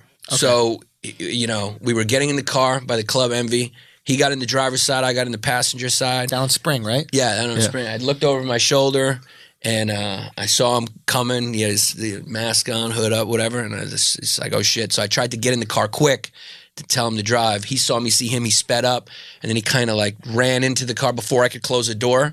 He was just in, and I saw the gun. I just grabbed his arm. You grabbed it? Yeah, just like to get it away from me. Not a courage thing, but it's just like get it away. And he fired, and luckily, I was just lucky. And lucky we were in a Jeep, so it was higher up, because if it was lower, he would have got here, but he got me in the leg. It's also right by a major artery. Yeah, major artery, that's right. Femoral artery. That's what right they there. did when I went to the Fucked hospital. you up. They dug in to see if they put their fingers in my butt, see if there was any breakage or anything. Or I could have. Wait, they put your fingers where? They went a finger in the butt because it was so close here to see if there was any asshole damage. Yeah, just damage or whatever. Was your doctor Larry Nasser? Yo, but the detectives are dicks. Go. Like, I understand women when they like get raped or something. Like, because of that experience, I understand how dehumanizing it can be. And I understand also the detective side. It's like people are always lying to them, right? So they're always trying to, but they're so fucking insensitive. Like, I'm laying in the hospital bed, right? I'm like dealing with this, and they just assume that, like, say they were like, yeah, the other guy said this was some sort of art because the other kid was like Armenian or something. Like, yeah, this is some Greek or Armenian beef, and I'm like, what are you talking about? Like, no, I worked the fucking register at the play, like, and then they took the potty thing that you piss in. He was like using it as a hat on my head, making jokes and stuff like that. And I'm Jesus, like, dude, come on, man. I'm like, I'm a victim of a crime here, you know? And you're like accusing me of lying and shit. So he thought that you were in some way complicit. He was digging. Yeah, he was digging because usually people get shot for a reason. There's a reason. Yeah. So he was digging, and I get that, but it's like, I could just imagine if you're a woman and like you're reporting something. It's like, so what were you wearing? You know, like. But he said you suck good dick. You know? It's just like and when you right after the crime, you're like in a very raw, vulnerable place. You know, so it kind of hurts. Did any part of you, like, after you made it, go, yo, I got shot, so I got cred now. Like, I got a great story. Right before he says no, he's lying. Yo, come on. Right before Shorty sucks your dick, she looks at the little scar on your thigh, and you get to say you got shot. I made a joke about it, but then it was horrible after that. The PTSD that I didn't even understand. From the gunshot or the finger in the ass? Probably both. I couldn't wipe for a month. Just let it cake up on my cheeks. Probably a little bit of both. Wait, what do you mean PTSD? Like you couldn't get into Jeeps? No, like we all walk around like thinking like something like that's not going to happen to you. You know? You just walk every day I walk around thinking someone's going to punch me in my face. Well, that's good. That's good because then it means you're alert. But like you don't think that you're going to like have your life. Yeah. You know, I thought I was going to die. It was in a car. It just felt like it was over. It felt like he was there to kill us, you know? Right. And so I had a moment where I was like, oh, shit, I'm going to die, you know? And so then, like, a couple months later, I just started suffering these panic attacks and shit. I get on the train, and it was like real emasculating. I didn't understand what it was. Yeah. And it's just like this sort of, you know, because we walk around with that benign denial. Like, you have to. Like, I'm going to live today. I'm not going to die today. Yeah. You have to. And then when it happens to you, you go to the opposite extreme where you're like, fuck, this could happen at any moment. This could happen at any moment. Yeah. You know, if it could happen once, it could happen again. And so then I went to the therapist and, like, figured it out, and it helped, and I got through it. But yeah, I quit comedy for a couple years. Just the therapy of it, and like what through therapy? What is understanding what it was. That's right. So now I know why I'm feeling this way, so I can cope with that feeling. Right. A little It was better. self-conscious. Right. It was basically a subconscious fear that kind of floated to the conscious, to the surface. Yeah, and it was like I was just dealing with it. I didn't understand what it was, and so it was wild. Yeah, debilitating. It was debilitating. Yeah, it was. Yeah, Did I'm a pussy. I'm a cuck. Really am. You know, that's why I do comedy. We're sensitive fucking cucks. Yeah, we are sensitive cucks. We are cucks. That's We're how not we tough cope guys. is by pretending we're insensitive. Exactly. Yes, exactly. that's right. That's a good point. Wow. Yeah. Jesus. It's a more fun way to cope, though, than being honest and real with your It's a feelings. way you Pussy. avoid- Pussy. It's a good way to avoid getting beat up. Like, real tell life some jokes. cuck. Yeah. All right, you all right, man. I'm not gonna, You punch your stupid. face. Guys, this week's episode is brought to you by Adult Swim's new sci-fi comedy Hot Streets. I spoke about this last week. I'm telling you, I saw the clip. The shit is funny. All right. I started watching it. I'm like, this is weird. I'm not sure what's going on here. And I ended up finishing the episode. So it tells me that there's something, but that's what they're going for. They're going for this kind of weird thing. It's funny. I'm telling you. The people that do it are really good. They do Robot Chicken. They do Rick and Morty. I don't know if you guys fuck with cartoons. If you do fuck with cartoons, you've definitely seen those. Those are both hilarious as well. Give these guys a chance. It's on Adult Swim. Adult Swim has a good slate. I think they've done really well of like creating them this like kind of like a destination television. Like people go watch Adult Swim and they just go there. Matter of fact, more people were watching, what was that cartoon? Family Guy on Adult Swim than we're watching on Family Guy's actual channel. So Adult Swim has some great content. Check out this Hot Streets show. I really think you're gonna love it. Let me know how you feel about it. I really fucked with that premiere episode. I really liked it. You can watch it every Sunday at midnight on Adult Swim. Okay, it's Hot Streets. It's more than dangerous. It's idiotic. You know we support all things idiotic over here. Okay, this is the Brilliant Idiots. We're going to support all idiotic, problematic content. All right, it's from creator Brian Weissall and the teams behind Robot Chicken and Rick and Morty. All right, it's featuring the unintelligible voice work of Justin Roiland. There's unintelligible voice work. You know you got to listen for that shit. Okay, you never forget the time that you heard that motherfucker bark. So go listen. Let me know how you like it. It's more than dangerous. It's idiotic. I support these idiotic things here on the Brilliant Idiots. Hyenas. What's your fucking issue with? Is it hyenas? Hyenas, yeah. You. Me and Chris the stuff. No, it's you. It's me, yeah. Okay, I got him into it, yeah. I mean, let me shout out Chris. Shout out Chris. I love Chris. You guys have a hilarious series, and we'll talk about that in a little bit. But called Bay Ridge Boys, and But you do this thing every once in a while where you post a fucking picture of a hyena and you have this real bone to pick with hyenas, and hyenas are like the lock and key to why there's religion is wrong and there's no God and there's no everything. And I've never asked you, and I've saved it purposely for this moment. What is it about the hyena that proves there's no religion, there's no point in anything, and Jim Carrey's right? Well, I don't know if there's no God. I think that's the most honest answer you can give. That's great, of course. People who say there is or there isn't are full of shit. Yeah, they we won't don't know. believe that. Yeah, we don't of know. course, yeah. It could be. Yep. But hyenas make a good case for there not being. Or at least if there is one, he's an asshole. Okay. I mean, like, he doesn't care. Yeah. Because hyenas are brutal. Okay, They thrive in chaos. They What does that mean? They thrive in chaos? That's their method. They're like, lions will stalk and, plan, like wolves will have a plan of attack and drive it here, and you act as a pack to sort of. Hyenas just come in, cackle, cause chaos, steal kills. They'll any means necessary. They're like a shitty Call of Duty player. They're just will fucking do anything, and they just and they're brutal and vicious. They'll take and they're kind of smart too. It's like there's this one meme, actually, you can find it. It's of an actual hunt where these two hyenas are trying to take down this big buffalo and they can't figure out how to do it. So one hyena just bites his balls, just gets in there from the back and bites his balls. And of course the buffalo goes down. The buffalo's like 10 times the size of these two things. But he's like, he just bites his balls and just holds onto his balls, takes them down. And then they just start eating him while he's still alive. Like, they just don't care.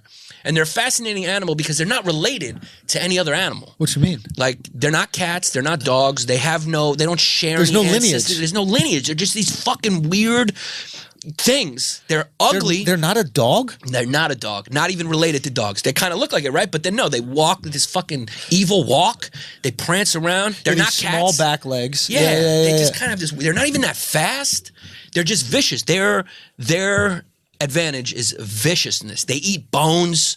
They got one of the strongest jaws. They chew through the bone. They'll eat you, the whole of you. They don't leave a carcass. They eat the whole fucking thing. What they do to each other, the way they haze each other, what do you mean? What do they do to each other? Like in their, we're talking about hyenas, by the way. In their hierarchy, like they haze the shit out of each other. You can go watch videos of it. I love nature. Me and Chris are starting a nature and history podcast called History Hyenas, where we're going to talk about history and hyenas because they're just fucking wild. Lions hate them. Lions will kill them just because they're hyenas. Just like if they catch one, they're just gonna fucking kill you because we hate meat ain't even good. Because they kill lions too. They steal lion kills. They just overwhelm them. So the lions are stronger. So they'll print like 80 of them will just come and just start cackling and just start biting everywhere and bite until they just overwhelm the lions and run them off and eat their kill. They're just a chaotic, vicious animal, and they represent just nature at its rawest. And so it's like there can't be a god and hyenas. You know what I mean? There can't be a good god and then this fucking evil thing that just like doesn't give a shit about any rules, doesn't care about nothing. You're like, that's wrong. Hyena's like, go fuck, I'll eat you. Like, I'll eat everybody. Maybe God isn't good. Maybe God is just just. Like, I don't know. Like he just, hey, you know, whatever's efficient, whatever the market decides is going to thrive. Yeah, I think nature just doesn't care, and hyenas represent that. Yeah, and they just by any means necessary. Well, nature is oppressive. We got to act like it's not. It's in its very essence, nature is oppressive. Yeah, life is a fight. From the minute you're born, there's viruses and bacteria trying to kill you. Yeah. If it wasn't for your immune system, it's done. Yeah, and your immune system fights. Yeah, those bacteria. Your own body. Yeah, every day's a fight. Yeah, there's this argument. You know, women always make about misogyny, and it's like your own body is the most sexist thing. Like your own body. I know where you're going. Bleed for a month. Do you know what I mean? Like that's wildly sexist. Not for a month, but every month. Oh no, you bleed every month for a fucking week. Yeah, you know, like that is oppressive. Yeah. You know, I mean, obviously there's things men could do to trump that, but that is like, you got to be consistently bad husband. Let me just speak to Hollywood for a second. That's what makes women so unbelievable. And me such an ally of the feminist cause. Oh, I wanted to bring this up Yo, as soon as you said that, I was like, he gonna rape somebody. Yo, that's so funny. I wanted to bring, I don't know if I was talking to you about this, Akaash, but like, what was it? Oh yeah, it's like, how does Hollywood not realize why the middle America resents them? How is it that they're so bubbled off? How do they not realize? What are the things that middle America care? All they want to be is cowboys, right? And you made their cowboys gay. It's like you took their fucking hero that's all they want to do is wear cowboy boots, right? It's imagine they made Jordan gay. Yeah. Like I've already invested thousands of dollars in these sneakers and now they're dick sucking boots. You know what I mean? Now they're ass fucking boots. Like think about it, they got to change their whole wardrobe, their whole lifestyle choices. You made their hero gay. Yeah. Like, how do you not see how that could cause some disruption? Damn good movie, though, if you can get through the dude making out parts. Phenomenal. You know, it's funny. It's not butt fucking that's hard to watch. In a weird way, it's the sensual kissing. Yeah. It's too much love. It's so fucking sensual. Bro, that shit that was love. Yeah, bro. that love shit is gay. But the butt fucking, you're like, all right, fam, do you? I haven't seen it. I remember when I saw the preview, not the preview, I saw like a they were talking about the Oscar movies that year. Yeah. And then the one guy, the critic said, it's a movie about gay cowboys, but if you think it's just a gay cowboy movie, you're wrong. And I was like, that shit just a gay cowboy movie. Don't try to tell me it's nothing else. That shit will forever be just 30 years from now when you say Brokeback Mountain, you say, oh, it's a gay cowboy movie. Jordan Rock got this funny ass joke about what's that movie that came out about the black gay kid? That shit was funny. Something? Fuck yeah. Moonlight. Yeah, it's a Moonlight. He got this funny ass joke. Funny. He goes, my favorite thing is to go to black movie theaters for Moonlight with people that didn't know what the movie was really about, and they're just supporting it on some black shit. And all of a sudden the gay scene comes on, you just hear people like, yo, what is this shit, fam? Yo, what's going on, P? This some gay shit you took me to? That's how my dad reacted when I took him to see Hamburger Hill in the early 90s, which was a Vietnam movie. Yeah. So my dad's a Korean War vet, and he just freaked the fuck out. Why? What happened? Just cursing in the theater. What did you take me to? Like fucking Screaming, you know what real war is? My friend's crying. He's my best friend. My dad, what happens in the movie? It's just violent. It's like war, and my dad, he hates war. He's like, anyway, yeah. My dad's always like, people who glorify war have never been. Like, it's fucking hell. You know, it's like. And so he hated, he just hates war movies and stuff like that. And that was the first time I didn't know that he was going to react like that. He started cursing in the theater. People were looking. He didn't care. He stormed out and waited for us outside. And then when we got out, we were both scared. We were like 9 or something. Yeah. My friend is crying in the back. My dad is driving. My dad was driving like this, looking back at us the whole time, going, "You know what it would be like, Ched, if Yanni died in your arms like that?" And my friend's going, "Ah!" He's not watching the road at all. No. He was swerving the car like he kind of lost it. Oh, fuck. And then he turned back around, started driving after he swerved in the car. Full PTSD screaming. Episode. Yeah, full PTSD. Seriously. Full PTSD. And then there's quiet for like a couple minutes. Quiet. And then all I hear is my friend going. And then after like 3 minutes of that.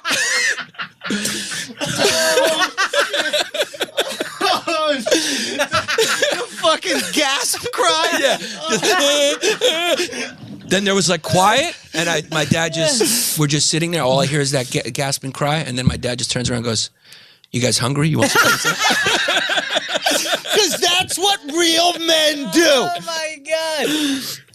Oh fuck. I never took him to another war movie again.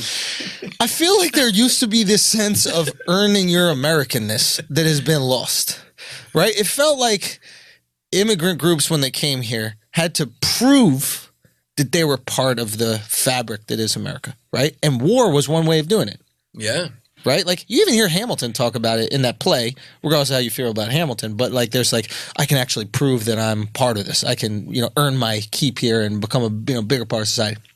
The Irish did it when they came, and I wonder if your father was part of that, where he was like, okay, I'm from Greek descent, but if I go and do this war shit, it means I'm committed. I'm pot committed to this American thing. I'm willing to give my life for this American thing. You can't say I'm not American. And I feel like now the most recent generation is like, guys, I'm here, so give me everything that I deserve. Yeah. Give me a TV show. Yeah. They just, they want to be CEO right now. I don't tie that to earning Americanness, but yeah, there's a sense of, yo, your dad went through some real shit, man. If a guy like that hates Koreans, I get it. Yeah. You know what I mean? I get it. Koreans killed all his friends. Fam. All of the guy who died in his arms got killed by a Korean. Or someone trying to kill a Korean. He went the opposite way, though. He feels bad. Which is, listen, if you can find it, that's actually... He's like, we were killing each other. It's like, these are just ordinary dudes. And that's the way you should look at it. But someone who looks at it the opposite way, I mean, I'm going to tell this motherfucker something? Yeah. I didn't kill nobody. I never had anybody die in my arms. There's this great story about, I think it's World War I. It was like trench warfare, where like on Christmas Day, they agreed to have a ceasefire and then like played like soccer. Yeah. And I mean, have you heard this story? No. You've heard this, right, Chris? So both sides come out of the trench. World War I. French and English troops against the German troops. They met in the middle. They met in the middle, and they played fucking. Whoever brought a soccer ball to war was. They really love that sport. You know what I mean? They fucking love that soccer shit. We'll kill each other in 3 hours. But right now, come on. Go! Match time. we gotta bring this ball. Let's take out some rations, take out some ammo. We gotta make space. Exactly. But there is something like the idea that you could put aside, like what Japan and America have done in a very short period of time, this forgiveness, like we dropped nuclear bombs on them. Yeah. Like they flew planes and just murdered, innocent people in Hawaii. Like, and now they're breakdancing. Yeah, some good pitchers. Some good pitchers. Yeah, they're playing pitchers. baseball. You know what I mean? Like, but what allows somebody to forgive and someone to not? What is it? Is it economic success? I mean, what else are you going to do, But I feel like in situations where there's not economic success, that forgiveness doesn't exist. Yeah. But Japan is thriving. Yeah. That's probably America's true. doing well. And it makes me feel that if Trump can make Americans great again, have the sensation that they're making more money or they're getting more money back, that he too might not only be forgiven, but applauded. If Japan can forgive nuclear weapons, can Americans with, a liberal teacher with $4,000 extra in her pocket at the end of next year, can she start going, well, I think that's different because 4,000 is good money, but for a lot of people, it's not. I'm thriving money. It's not life changing. You don't money. think 4,000 is life changing for a teacher? I think it's good money. I don't think it's life changing. You're not getting a new apartment. You don't have a new life. You just got a little extra. You're a little more comfortable. You're a little safer. It's not changing your life. Now, if some shit happened and he's handing out $100,000 to everybody, that motherfucker's our hero. He can't do no wrong. But 4,000 is not enough to say I forgive the crazy shit. I think for someone who makes $40,000 a year, 4,000 is an extreme amount of money. It's a good amount of money. I don't think life changing. Not life, no, but I think depends on where you live. That's also true. New York is not life changing. But if you're in Mississippi, you buy a mansion for that. Nah, I grew up in cheap ass Texas. 4,000 is cool. You could buy a mansion in Detroit for $4,000. Yeah, and you could have that. But even that's going up now. Is it? Yeah, Detroit's. I've been wanting to buy property in Detroit. Yeah. I didn't have money. I can't wait for Detroit hipsters. Oh, they're there. They're there. Oh, they're Get there. the fuck out. Yeah. That's going to be the worst type of hipster. They're there. Yeah. Oh, they're the most pretentious hipster. Now you're coming to Detroit? Yeah. Now that the grass is getting cut? We were here when it was the wilderness. Yeah. Oh, my favorite thing is watching Williamsburg become corporate and all the hipsters complaining about having done to them exactly what they did to the black people. You're just coming here and uprooting us and changing the whole culture into something we don't like and we don't agree with. We didn't sign up for this. Oh, it always comes full circle. Williamsburg is, it's crazy what's happened over there. Why? It's got a skyline now. Really? Yeah, it's like those condo buildings. It looks like Miami. It's crazy. Yeah, it's like it's more expensive to live in Williamsburg than I think probably anywhere in the That's what somebody says. Not anywhere, Matt, but there's somebody who's like it's very a lot of places. Austin is getting mad corporate. It's the same. It's tantamount. It's similar. It's the same prices. Yo, Real Austin. estate. That is I did this. So I was filming this movie in West Virginia. And then I got a call from this director named David Gordon Green. Do you know who David Gordon Green is? So he did Stronger, Pineapple Express, Vice Principals with Danny McBride. And him and Danny McBride are redoing the Halloween movies. And he asked me if I could do a scene in it and stuff like that. So I was like, absolutely. And him and Danny and 30 other people all moved to Charleston, South Carolina. And he used to live in Austin. He was like, dude, I kept seeing Elijah Wood. And I was like, it's done. Austin's done. He's like, he was there to get away from that Hollywood thing. Like, this dude is, and I mean this sincerely, this dude's the real deal. Like, he cares about making fucking films. He don't care about being seen at the Vine, whatever these restaurants are, And they moved to Charleston, and part of me is like, isn't that the fucking dream? Like, imagine you and like a bunch of your homies. Yeah. You know what I mean? Can have a level of success where you can do that wherever the fuck you want. It could be in Bay Ridge. Yeah. Bay Ridge Boys in the building. Bay Ridge Boys in the building. That's right. Go check out Bay Ridge Boys. Where can they watch Bay Ridge Boys? YouTube, Facebook. Yeah, it's doing great. We just had 2 sandwiches named after us at Leone's, famous Brooklyn deli. What are the sandwiches? The Leone's. That's how when Italians like you, they fucking name a sandwich after you. Of course, it's all food. Don't let them hear this podcast. Some sandwich is getting gone. Bro. Yeah, fuck Italy. And Columbus, dog. You went after MLK. That's their MLK fan. Not You gonna can't like touch me him. We're sorry, Yannis. We've heard your words about our peoples, and we're gonna have to remove a sandwich. Italians and growing up, Italians were so racist. They were racist. Yeah, and they used to roll deep. And a couple my friends got really hurt by packs of Italians. Yeah, but you know what the irony is? Packs of Italians. Packs of the hyenas. Hyenas of people. Yeah. They are the hyenas. Thrive in chaos.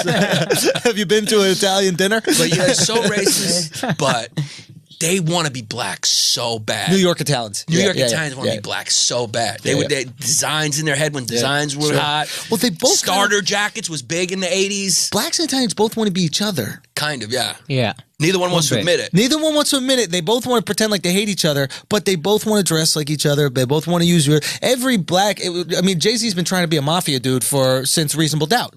Yeah. I got a fucking hat. I got the cigar. I got the thing. Yeah. It's like there's this love affair. Yeah. That neither of them will fucking admit. Why not? I don't know. We got to get a black and an Italian in here and squash it. Who's our representative from the blacks? They tried and do the right thing. That shit did not work out, bro. We got to get Spike Lee. We got to get Spike Lee. And the situation.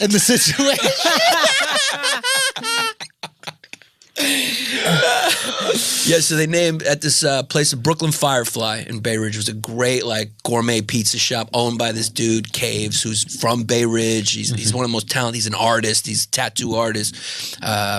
He was a musician. Everything. He's got this great spot. So he named the chicken cutlet sandwich the Chicken Cuzzy because from the first episode, Chicken Cutlets. What's that? So it's the Chicken Cuzzy, and Leone's is naming a chicken cutlet sandwich with American cheese. He's calling it the Bay Ridge Boy. So we got two sandwiches. American cheese now. Come on. Is that a thing? I feel like that's the only cheese DeStefano eats. Is American Off cheese? a name alone. Yeah. Oh, we gotta get Chris on.